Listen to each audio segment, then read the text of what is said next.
আমি আজকে সকালবেলা যখন আসছি এখন মাত্র বাজে 8:30, কিন্তু দারুণভাবে জমে গেছে এই মেলাটি আর কি। সেখানে অনেক মানুষ আমি দেখলাম আর কি। ধরেন সংখ্যায় কত হবে, এই সকালে 8-10 হাজার মানে খাবার রান্না হচ্ছে। তারপরে একদিকে এখানে এসে মানে টাটকা ব্রেকফাস্টও করার সুযোগ আছে।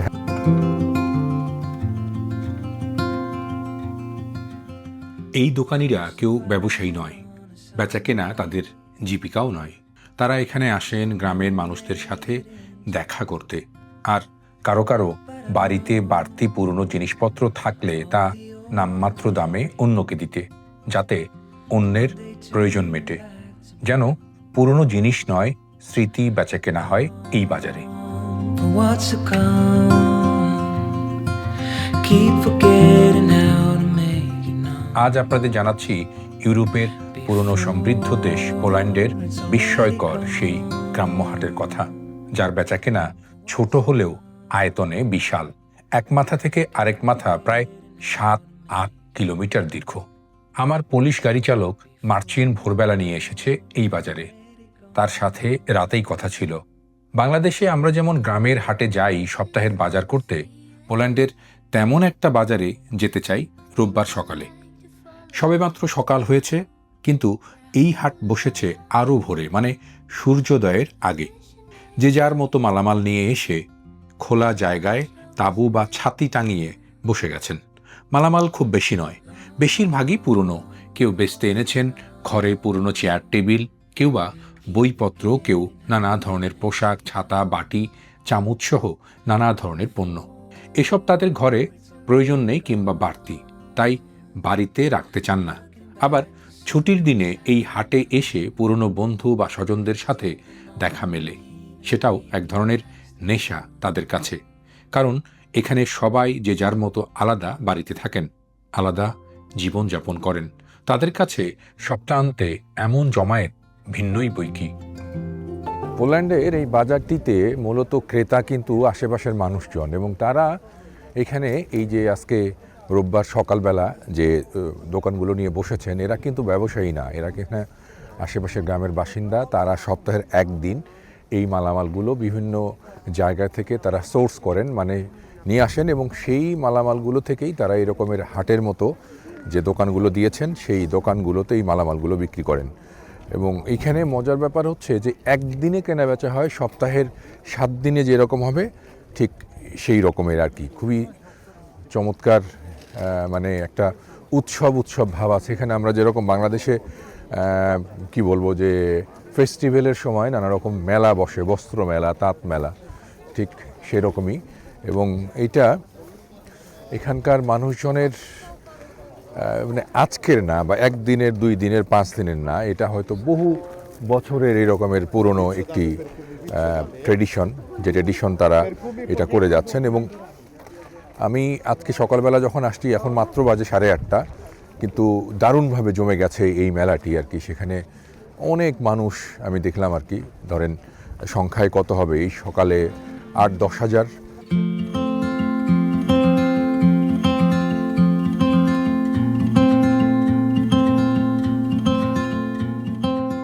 মনটা খারাপ হলো এই যে আমি পলিশ ভাষা বুঝি না। আমার গাড়ি চালক মার্চিন বোঝে, কিন্তু সে আবার ইংরেজি বলতে পারে না, বোঝেও কম।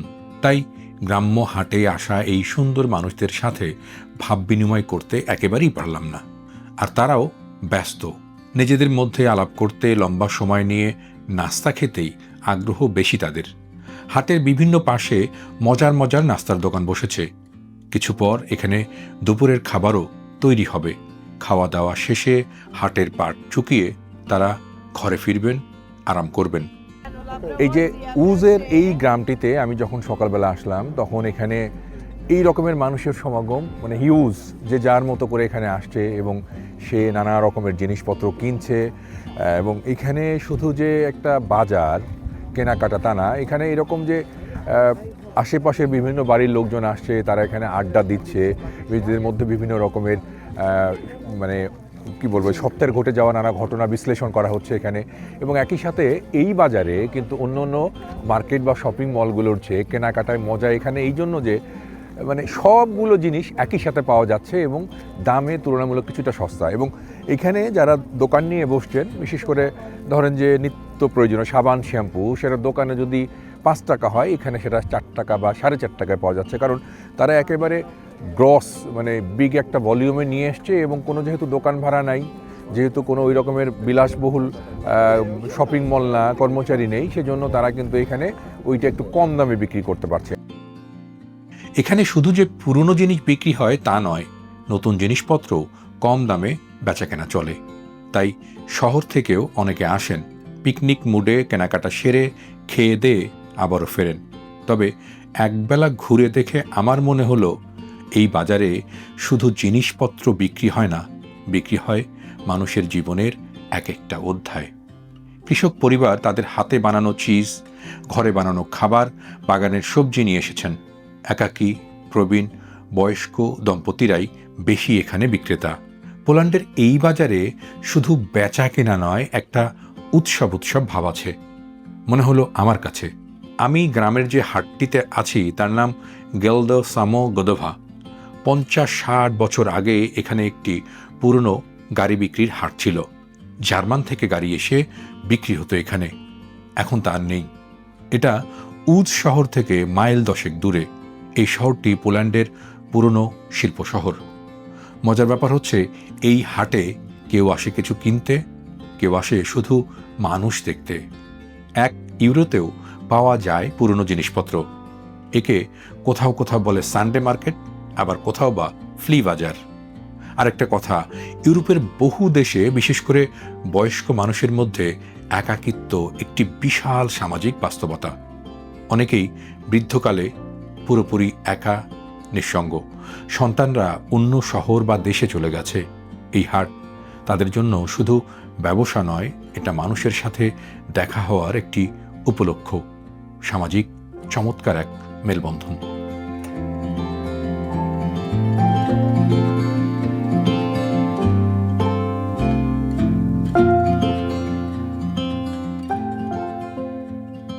তারা নিজেদের লোকজনের কাছে, মানে চেনা পরিচিত লোকের কাছে বিক্রি করছে। তো এইখানে এই রকম বাজারগুলো বসে সাধারণত ছুটির দিন শনিবার এবং রোববার। তারা ভোরবেলা 6টা থেকে শুরু হয় এবং এটা বেলা 12টার মধ্যে মোটামুটি সব বেচা কেনা করে তারা চলে যায়।